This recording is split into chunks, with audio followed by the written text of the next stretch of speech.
Now, those new numbers come as a number of businesses get set to reopen across the province tomorrow. Let's go live now to our Pam Seatle, who is tracking that story tonight. Pam, how are things looking as businesses are getting ready? Well, as you know, Janella, it was more than 2 months ago that the Ontario government ordered all non-essential businesses to close their doors. Well, now finally, many of those retailers in certain sectors are being told that they can reopen tomorrow as long as they are street-level storefronts and can maintain physical distancing. But of course, the way many of those businesses operate will have to change dramatically.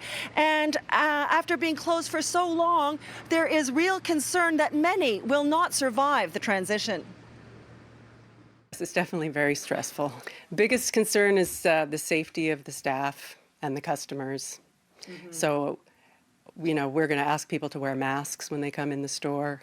We're going to make them sanitize their hands when they come in the store. We're going to strictly control access, obviously.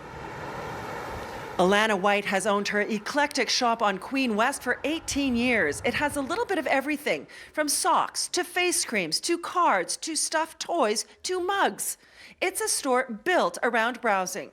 When she reopens later this week, when their plexiglass shields arrive and are installed, things will operate very differently and will continue to for months to come. We really don't know how long it's going to go on. The social distance shopping, it's going to be very tough for us, say at Christmas time, which is, it's usually packed in here.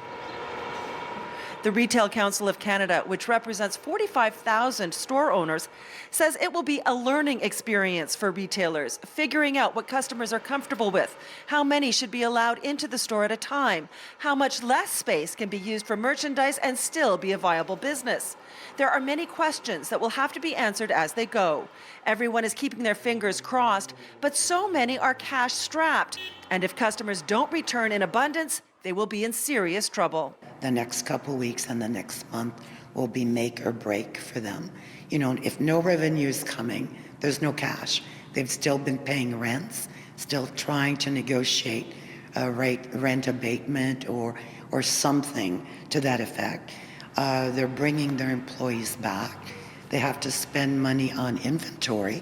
Keep in mind, there are a lot of retailers where it's seasonal inventory, so it may already be outdated.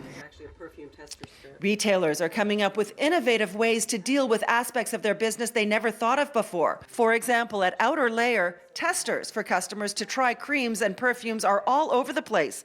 No longer staff will have to be sure there is no contact. Another retailer who's been open has a creative way of dealing with potentially infected cash. The owner of the rigging shop in Scarborough literally launders it. There's so many different things that you wouldn't really think about that, That suddenly are top of mind. Yeah.